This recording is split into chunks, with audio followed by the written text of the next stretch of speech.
Mob life, motherfucker. Hey man, is this that blunt phone? One step beyond on basis. You done seen it 3 times, motherfucker.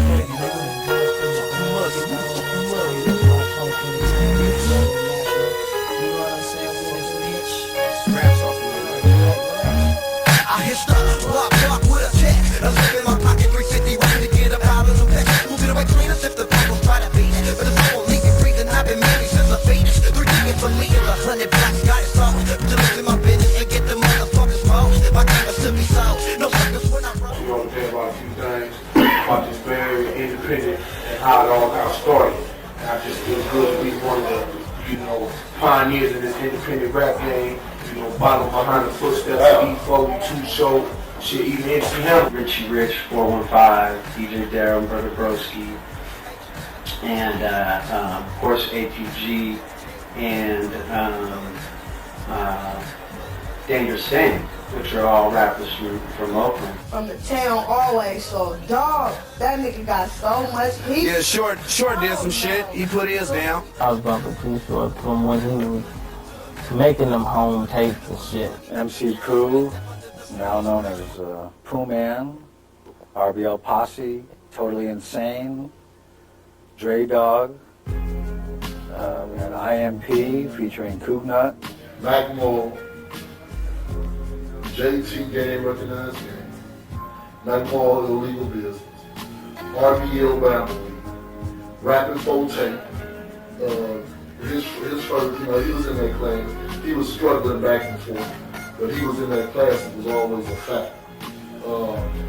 E40, they always, people follow them. Okay, who else? Drew Down. The Loonies happened to get recognition when they first dropped on Drew Down album. Who else? Sully said. Other than that, and then me. And I come up out of nowhere, but other than that, then Master P too. But Master P wasn't Master P until he went to New Orleans.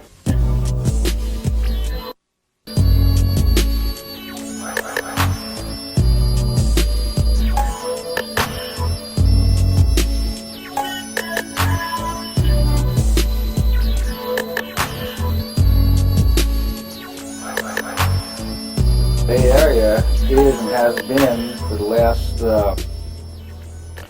at least the last 10 years, a real hotbed in the rap scene. There's a lot of talent here. There's a lot of producers. There's a lot of rappers. There's a lot of graphic artists, and it's evolved into a major metropolitan rap scene. I'm an independent record label, so it's like everything I'm doing it on my own money. I'm pressing my own stuff up, paying for my tracks, paying for studio time, paying for artwork. When I put out my first project, it was called Putting It On The Map. A lot of people don't know about that. That was about 6-song EP. I put that out in June 1992. I purchased 500 copies. Polaroid front cover, you know what I'm saying? And I packaged them up myself, you feel me? You did. I packaged them up myself. And the corner store man, he typed out my J card. I gave him a Polaroid picture that I took right in front of the local corner store, you know what I'm saying? And that was just my determination. I didn't have no record deal with the first one. I didn't have no big company that was right there telling me what to do. I had to just be a hustler, man. I was getting at people to sign me and all that, but I got tired of all that waiting for a deal. Fuck it.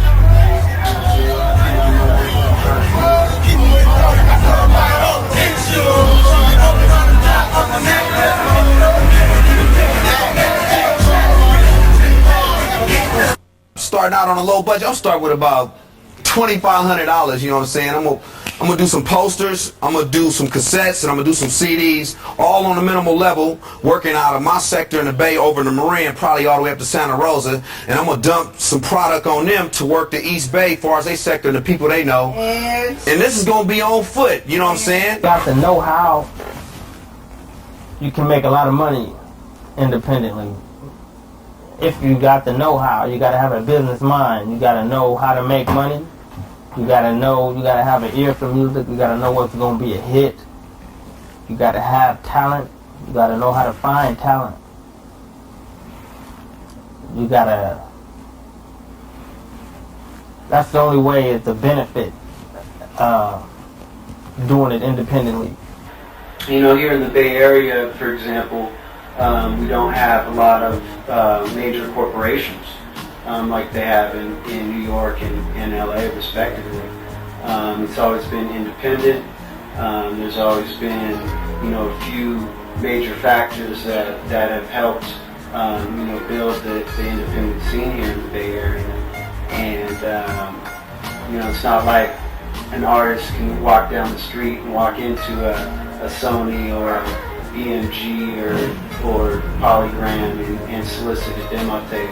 You know, they walk down and they'll duplicate them in their house, walk down the street and sell them to the next guy on the street. Too Short. I mean, the original Playboy, he used to come over, back up his Cadillac, open up his trunk, and he had tapes. He used to get blank tapes from Payless, and eventually started to get them pressed at a regular tape manufacturer, and we used to sell thousands of Too Short tapes. My best position and my best situation I feel was that the way my gang is set up, whereas I could go in and do my own thing. Right. I could sell it to whoever. I'm a manufacturer myself. Now, as far as who's selling it and who I'm cutting in on the bread, it's up to me. Whether I want to do it with Power or whether I want to do it by myself. Major labels are good for getting you on the shelf. You know, they're good because they have really good retail relationships with distribution and retail chains. They can always get you in the chains real easily. They also have relationships with radio, and you know, have established networks to distribute and manufacture, market, and promote your product. The downside of it is they're going to take a much larger percent of your record. Primarily, it'll be a licensing deal where you'll be given, you know, maybe between 15 and 25% of the sale price of the CD. Whereas if you would release it independently, you might get anywhere upwards of 50 to 75%. In raw numbers, we're talking about you know, $1.25 on a major label as opposed to, you know, $6.50 independently. You know, and do the math, you know, if you sell. If you put out an album independently and sell 20,000, you fortune. Okay, look at this. Look at the Delinquents. Delinquents put out an album with a high quality video, with a reputation behind it, in a major label, and what they said, about 15,000. When 2 years ago, the Delinquents independent 2 years ago would have sold probably 60,000. Okay, another example. Mr. E. He on a major label. He Mr. E. Sold what, 5,000? Man, that shit, I know the game. Okay, so that's why I don't get caught up with the excitement. I've done this. I done achieved fame in the music game. I done suffered pain in the music game. You feel me? Now the whole nation know my name. Well, they know your name, man, and where you probably get on that. 5% of all the records that come out make money. 95% of all the music that comes out loses money. People are sitting back assuming that you couldn't make, you know, 100,000, 200,000, or be the next master killer and make Too Short. But it ain't happening. You know, it's like a lot of people is putting albums out and, you know, they lose money. If the record sells 1 million, the artist is mad at the label because they think they're cheating. If the record doesn't sell, the artist is mad at the label because they think it's the label's fault that they didn't promote them or they didn't help the record sell. So it's a lose-lose situation for the label. Most of the time the labels are busting their chops. They're doing the best they can. But the artist is so caught up on, oh, he's selling more than me. How come I'm not on the bus step? How come I don't have a billboard here? How come my ad isn't on the cover of Source? You know, so they get caught up in a whole different game. They're listening to the street instead of a good manager or label. A lot of people get the business and the rapping side of it twisted. You know, rapping is one thing, but business is another thing. 5150, on the first album, it had potential to do a lot. The group had talent, we had skills, you know what I'm saying? With no promotion, the album did very well on top. It was selling, it was a strong demand for it. We were doing shows, getting a great response from the show. We had a manager and actually the owner of the record label is the same person. I ain't gonna say no names, we're just gonna call him Snake. And Snake was he was the Snake. And he was cool, you know what I'm saying? He gave us a chance. And he did it well, but it was, I guess it was in his heart to succeed. And then when he got in trouble, Snake went to jail, he got in trouble and went to jail in the middle of this process, like right after the release of the album, and it was doing well, and he knew it was, and he was incarcerated, so he wasn't around to see it. And he didn't like that. And so he just called a halt to all that. And he could have just let it run. He could have made a lot of money. So I'm on the corner shooting dice to the late night, trying to make my money, help produce and live a normal life, but things are looking bad. Rollers with me every day, so when I'm in my house, I rap and hold the case. My mother's my one, what comes around, goes around, and try to help the brothers, and bringing my own people down. She down, I know she's right. So maybe soon I hit the ground, make her make your money for my music while I'm moving around, but now I gotta struggle, then I might like my face, stuck with all these promises. I ain't going independent, but a major deal would be cool. Just because a record company can put it out on a wide spread. Well, it's like when you get any job, you gotta start at the bottom somewhere. You know what I'm saying, and work your way up. Even if we sign to a major label, it's just a contract. You know what I'm saying? We can still break off and do our little own in the near future, have our own little clientele. You know, now major labels, it'd be cool though. I think most of these guys eventually they would want to get picked up by a major label because, you know, they're looking for that big contract, they're looking for that big advance. The only problem is the reason that a lot of these artists a lot of them will get a deal with a major and then they'll get dropped because they don't know how to communicate with the record label itself. They need a good manager. A lot of these artists go into the labels, whoop-de-whoop, tell their story. Labels don't want to hear that. They want to talk, they want to communicate. And a lot of these artists need better management. I think that's a big case for a lot of them. Pooh Man, he was signed by Jive, they dropped him. JT, he was on Priority, they dropped him. I mean, there's a lot of artists out there that get signed, but then the label, they don't want to deal with that. Some of the bullshit you got to put up with some of these guys. I think we up here in the Bay Area, I think we was starving the most.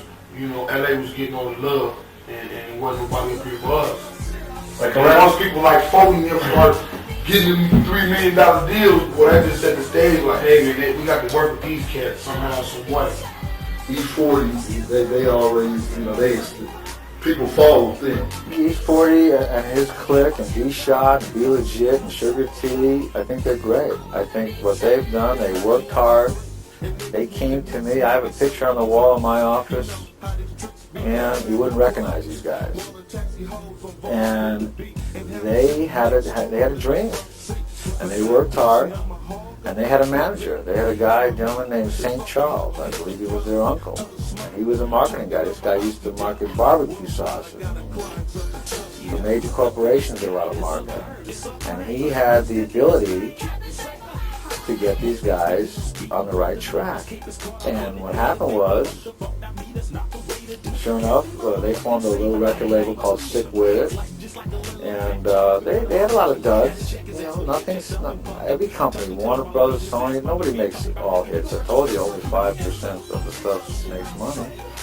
But they had some foresight. They had a good manager. There's that manager thing again. They had Chaz Hayes, got him in with Jive, made a deal. They came out strong with E40 in the clip. My cousin went to Grambling with E40. And they made some shit, some music at Grambling, because my cousin was in the DJing with me. Back in the days, he was in the DJing and shit. And they went to Grambling, and he heard E40 after they got back and out of college and shit, heard E40, and didn't even know that was his partner from school. He was bumping that shit, tape after tape. And then didn't know it was E40 until he looked at the cover. Ducking it in a business fashion. He's got an office, he's got a studio, however he does it. He didn't go crazy like an MC Hammer and bust it and hire 1 million people and give up too much money. Next thing you know, you don't have a hit record. How are you going to keep making the money? He did it right. E40 has a college education, you know what I'm saying? If you got education, you can pretty much do anything you want. And he got the desire. And he got the skills, most definitely, you know what I'm saying? So it ain't hard when you got all that, you know what I'm saying? I got the props for those guys, there's a lot, I'll tell you honestly, there's a lot of rappers. Rapping Forte had a tough life, he's on vacation, he's a great rapper. He learned some of the original songs with Too Short back in the day. Pastor P came up hard, his brother was killed, he came from a tough environment. And I always told him he's the hardest working rapper in the rap business. And the proof is he's selling double platinum and double gold and all his groups that he has. Mr. Servon, Meet X, Mystical he manages now, his own group, West Coast Bad Boys, TRU. He's put a lot of good packages together, and he came out. He's making millions of dollars. He came from West Coast Bad Boys, and he was fortunate in circumstances, was open, and capitalized. And that right there is what established Master P. Then he started beefing with Chris Hicks and the Loonies about the ice cream. And gunshots rung out and beatdowns happened. That right there forced Master P. He like, man, let me get my family, my brothers. Man, I'm going down to New Orleans. He didn't know how wide open it was down there. Okay, he originally from there. So that right there was, okay, man, I'm going back down to New Orleans. And let this shit boil. He go down there, put the record out, and blow up. And what's so killing about it, he went down there with the Bay Area gang. Now, speak like this, fuck that. I'm finna go to your house, my house, whoever. He's knocking on doors. Man, you heard about my house? I'm on priority. They ain't gonna get my shit. All over the country, he done that. Rowdy. I looked at the book the other day, I opened the page, it had hella artists, at least 30 on the page, from No Limit. We could be getting like doing this business. We could be getting like that. Crying out for you, loving you, baby. And all the way for love that we share, it's all the way we try for a better day, for that day, girl, I pray. I got the hookup, holla if you hear me. I got the hookup, holla if you hear me. I got the hookup, holla if you hear me. That a lot of rappers is not going to be realistic and express the sensitivity that they have. And it's unfortunate. And somebody needs to express the love that they have for another human being, as well as the respect that they should have for another human being. And Mr. C dying is a tragedy. Seeing them dying is a tragedy because it's not just rap. There's some young dudes that was struggling to make a career out of the rap, and they was relatively successful. But they was young and they had a lot more to do. They had a lot more to do, whether it was going to be rapping or whether it was going to be owning a corporation doing something else. Same with Tupac, you know. It's unfortunate, man. It's unfortunate. First of all, I hate the term gangster rap. You know, I think that, you know, real gangsters don't rap, and that, you know, those people that are labeled as gangster rappers are rapping about things that they've either experienced or that they know people that have experienced. And if it's glorifying, you know, violence or glorifying misogynistic lyric, you know, or whatever. If it's bitching home music or they're talking about guns or shooting people, you know, is that any different than what you see on the 6 o'clock news or what you read about in the Chronicle or, you know, what you see when you go to a Sylvester Stallone or Wesley Snipes movie? Fuck you say about my mom? I don't want any trouble. Get out. I'm talking shit. I'm just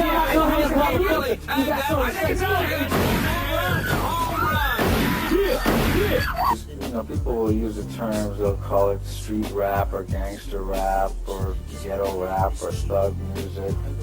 It's kind of reality rap. I mean, a lot of these guys, they grew up where, you know, the hookers are down the street, the dope dealers on one corner, the boosters are on another corner.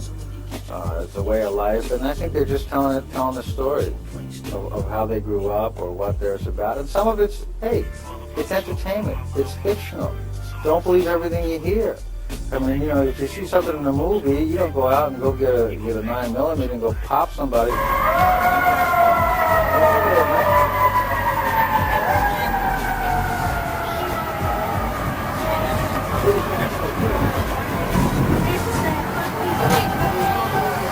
If it's gangster rap on an independent label and it's empowering people, then I'm all for it. If it's corporate America exploiting it, then, you know, I think it's whack, and, you know, you shouldn't support it. Venturing into these other avenues, man, it's like the public is going to hear all my personalities. Further, they're going to hear, you know, all my experiences.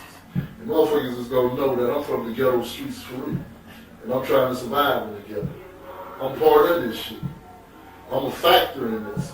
The classic compilation that is out nowadays started here in the Bay Area with Herm Lewis. The Herm compilation came out at the beginning of '94, you know, and that right there was another major move unifying the city, you know what I'm saying?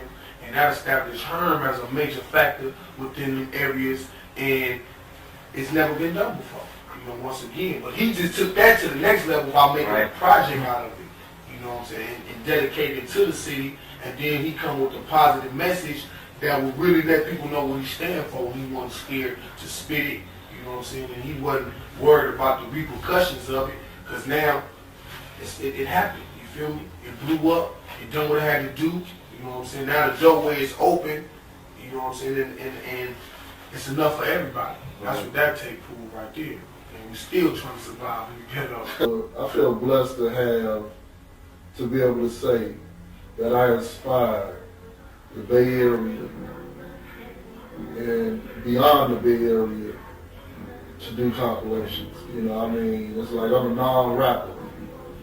Like what JT was saying, you know, I represent consciousness, the upliftment of the black race, stopping the violence regardless of nationalities. And you know, I just feel blessed just to say that I've inspired people to do what they're doing. And you know, it's like I've been a leader in different aspects of life, different categories of the game all my life. So it's like I've always been accustomed to getting attention. But you know, to be able to step into the music industry as a non-rapper, as an individual that can't play this and just establish what I didn't establish, is, you know, I just feel fortunate. When Herm came out with that record, it was one of the first compilation records. There was a theme behind it. He was popular in his area, in Hunters Point. He had a lot of good artists on the record that had some name and some recognition. And he spent a lot of money promoting it. Music people sold a ton of that stuff. And he was able to break out of this region and sell it nationally. And, you know, he really did it without any airplay, and he did it without any video. And in those days, you could do that. Now, you'd be hard-pressed to sell those kind of units without video or radio airplay. They came this close from putting City of the Players in rotation. I would have blew the fuck up. Then, to give you an indication of what type of album I had, the second, okay, City of the Players came this close to going in rotation. Camille could have been like, oh well, this is Herm, he's supporting us. He's doing something positive for the community. Let's support him, let's put his stuff in rotation. I could have sold a substantial amount of records. Then, the second song, which was Young Life, Don't Take Me Away, that was on my album. Camille didn't play it from my album, but then they played it for this other guy. He you know, remixed it, same vocals, just a light remix, and they put it in rotation. And it became a hit. But people was going to the record stores to buy it. The guy didn't even have the tape in the store. He said, why you guys didn't support me like that? Put it in rotation while it was on my album. My album could have sold 100,000. I could have been off the hook. But, you know, them consequences you got to deal with in the industry. Camille, the hip hop station, the station for the hip hop generation seems to lack, you know, a lot of support for Bay Area Underground, like they were, you know, or lacked the support that they had once shown for the Bay Area Underground. Not that they don't support Bay Area hip hop, but it's not at the level that it once was, which is unfortunate. Radio's not going to play, you know, cursing, and they're not going to play, you know, when you're talking about bitches, and you know, talking about cops and guns and killing and dope. So these rappers are going to find that if they want to get airplay, they want to get video play, they got to come bring it down a notch. You know, I found that that the DJs are always very supportive and responsive to product when you bring it up there. Trace and Franz and Chewy and Sway and Tech have always been very supportive of all the artists from the Bay Area. The DJs, Chewy Gomez, Franz and Trace Dog, all the DJs over Sway, the DJs over at KBL don't have the authority or the freedom to play what they want to play. And it's unfortunate because the DJs that's representing Camille is in the community, whether it's in Vallejo, Oakland, San Jose, or San Francisco.